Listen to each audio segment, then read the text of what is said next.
Oh my word, the Scousers is getting battered again by another Manchester club. You're welcome. Make sure you smash the likes, super important. Nothing makes me more happy than seeing the Scousers cry and them lot going into turmoil, toxicity, slot out. And guess what? You done the job, Manchester City. Well played, Doku. Oh my word, I wish I could shake your hand. Honestly, there's so many players today that we need to go through and talk about, because the impact of some of these players will go under the radar. But what a 3-0. Look, you 3-0'd us, guys. You 3-0'd them, guys. You put yourself into a conversation where others who have had chest of recent, deservedly so, you have now got the same goal difference as them, just not the same points. Funny old game. It's funny how football really works, isn't it? But as I said, smash the likes. We're going to break down the game as much as possible. Subscribe if you're brand new. I do a lot of these. Are you buzzing? That's the better question. How buzzing are you out of 10? Because even for me, let's call it the neutral perspective. And I'm with Daps. Daps is a City supporter as well. And he was buzzing. He will tell you, I celebrated like I was one of you guys. It is what it is. It's just 450 million later and, you know, and a little bit of chest against Real Madrid. And this is what we get. That was pathetic. But Manchester City, let's not downplay how good Man City were. We can always say how bad Liverpool were or are at the moment, but let's talk about how good City really were today, because 3-0 whitewash settings, unbelievable. Haaland again with more good hold-up play, missing a penalty. Bar that, Man City started the game with intent, and that was the most important thing. Who's going to start this game like they want it, right? The crowd, for me, seemed a little bit nervous. If you was there today as well, let me know. Let me know what you think of the crowd as well. Because I don't know if the TV likes to mute the crowd and make it seem like there's no atmosphere. I do wonder. So they can get more, I don't know, maybe from the commentators, right? But today, in that first half, you set the play in motion, man. Honestly, you know, being 1-0 up, Haaland scoring that header, he must be practicing time after time. Núñez, boy, what a turnaround of a season he's having compared to the previous, right? That whip was something Trent would have been proud of. Funny old game. But honestly, he was unreal. You know what? The tactics-wise, Pep just got his spot on. And that is as simple as that.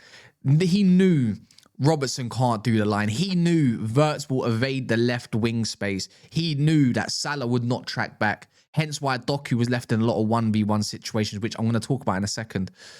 But having all of that, it just played into Man City's hands. And you know what's even better about this whole thing with what Pep's got going on with Nico Gonzalez?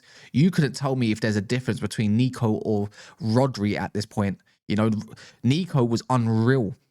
Unreal. The composure and levels he set today, including the other lot, including Bernardo Silva, including Foden, everyone else just calmed down from the minute one. Yeah, Núñez was one of those players. He had a free roam to double up on Ekitike, helping Diaz out.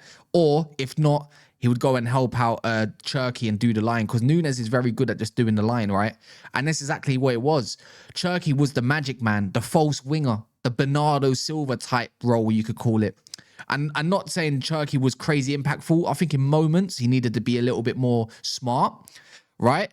You know, but he was what was it in the end? Was you 2-0 up in the first half or the second half? I can't remember. But either way, after, was it Haaland? Before Doku got his goal, it was the Van Dijk toe punch. So it would have been in the first half.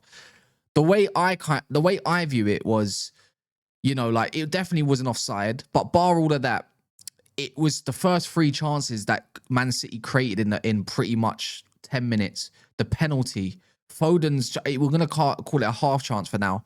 Foden miscontrolling the ball with his right foot, letting it slide past him, because if that's sat-nav Foden, Phillips sat-nav Foden, it would have been meet in a corner. Do you know what I mean? It would have been a tom-tom. It would just be directed in that corner, but it didn't happen. Bernardo as well was another one of those situations after the penalty miss. People are going to forget about these kind of moments of what City were creating in certain areas.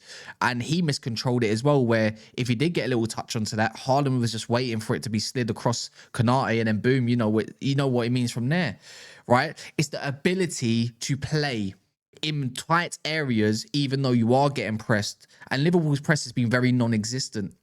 And the second half was even more beautiful to even see, in my eyes, in the way I like to view football, the way I like to view it as a whole. And on a tactical aspect, it's like Pep just knew it was a moment waiting to happen where Gravenberch had to go and double up and leaving more of a space. So that gave Nico Gonzalez even more of a bit of a free roll in the middle of that park to just collect it and keep the ball moving forward. Hence Doku's goal. Go see it. Even for that third goal, you should see the play from all of that. Or even the second goal. Go look at the play from all of that. It was started from Nico O'Reilly. Let's keep on the first half though. You know, I'm just going to build this up to talking about what Doku done today, which was absolutely naughty. Yeah, it looked like Babe Station back in the day when you couldn't get access to anything else. It was naughty. Yeah, honestly, you'd think Connor Bradley was running away from flipping ambush. Do you know what I mean? In them videos, or was it the other way around? I can't remember. You know if you know. I just look at it where Foden has been picking up this deeper 8 role. And it's going unnoticed of what he's doing for the whole team.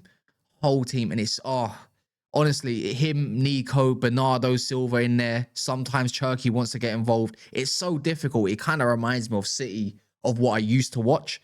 And if we go look, especially at the second goal as well, where it came from, there's one kid I really want to highlight. We can talk about Ruben Diaz's tackle when Salah was in.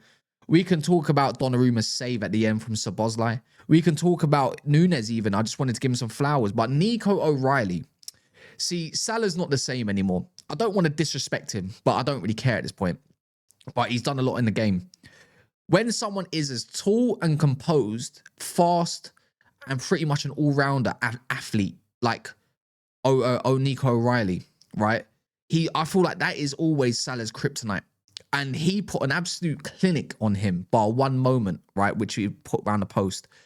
But he done such a job, and the impact he's having on that back line is going unnoticed. And when I keep saying it, every video I'm doing at the moment for Man City videos, for these breakdowns, right, that is England's future right there. Keep knuckled down, keep working on what your weaknesses are, and I'm pretty sure this kid is going to be something special. He already is something special. Because this ain't just this season. We're talking about cameos and starts from last year as well. And what he done today, him and Doku had such an unreal partnership. Doku was available to do whatever he wants because of someone like Nico O'Reilly or what he was doing. You know, so he knows like Salah's not going to track back. A second goal all started from Nico O'Reilly's tackle on Salah in the corner of the park. Go watch it again. Look how Man City worked that from tight areas. And before you know it, I'm pretty sure it was the second goal. I might be wrong, but it was well worked. Or was it the first goal? Haaland? I think it might have been Haaland. Oi, Daps! Which was the second goal or the first goal? Yeah, where was the ball played from the first? Was the first goal all because of Nico O'Reilly? No, it wasn't. That was the header. My bad. Yeah. It was work from Nico O'Reilly. I'm just trying to make sure I don't get muddled up. Sorry, people. You might have got this far. But yeah, it was all from that. And then before you know it, Bob's your uncle, Nico Gonzalez, gets his goal. Whether it's a deflection or not, I couldn't care less. I couldn't care less, man. But yeah, well-deserved win, man. Nico O'Reilly deserves all the flowers, but the most flowers he needs to go to. Look, that man Doku, that someone needs to go and arrest him, or someone needs to go on Connor Bradley and check if he's okay. He is not having a good night tonight. Yeah? He is absolutely belling off the missus, telling her, don't leave me alone. I want to be left alone. Doku, for whatever that cameo was in those minutes that before he came off, right, for Marmoush, that is one of the best performances or displays from an individual in such a long, long while, right? I don't know what to call it. You lot are going to have to make up names for me at this point, because that was disgusting. Every single dribble attempt, it didn't even matter when he got doubled up on. He still went in the gaps. Honestly, if you're going to try to say a needle in a haystack, that's Doku with the ball. Honestly, it's such small margins to get success in the Premier League these days for dribblers. And he's absolutely tore Connor Bradley a new one. and Gravenberch. They could not handle him. That was abysmal defending, but great attacking display. I think the rain suited him, but he was on fire.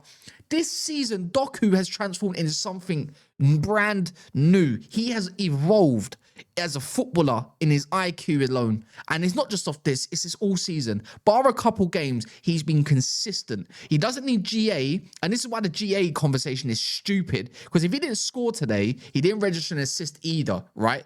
And people were talking about at the end, oh, but he got this much GA. It's performances like that that made me fall in love with football alone. Them sort of players, they get you off your seat. And Doku is an epitome of that special kind of footballer with absolute unreal technique, right? And class on the ball. It's street football on the pitch. His turn of pace is elite. Acceleration, it's unreal. And Conor Bradley just couldn't get him at any point whatsoever. Couldn't get near. What a display. That's a 10 out of 10 performance, man. Doku, big up yourself, man. Because that is nightmare talk. That's like Alan St. Maximan with end product today. Naughty. Right, like I said, Babe Station. Does that even exist anymore? Someone can let me know. Someone can definitely let me know. And obviously, Haaland nearly getting his 100th goal today, but nearly there. 1000th game for Pep as well, which is a milestone. Not many managers make that in the Premier League. But see, I got to keep talking Doku, man. Beetlejuice. Boy. Anyways, smash the like, subscribe if you're brand new. And also, you know, if you like this sort of content, subscribe. But let me know your thoughts. Let me know if I missed out anyone. Yeah, because I don't feel like I have. Doku's unreal, man. Love that 3-0, you know.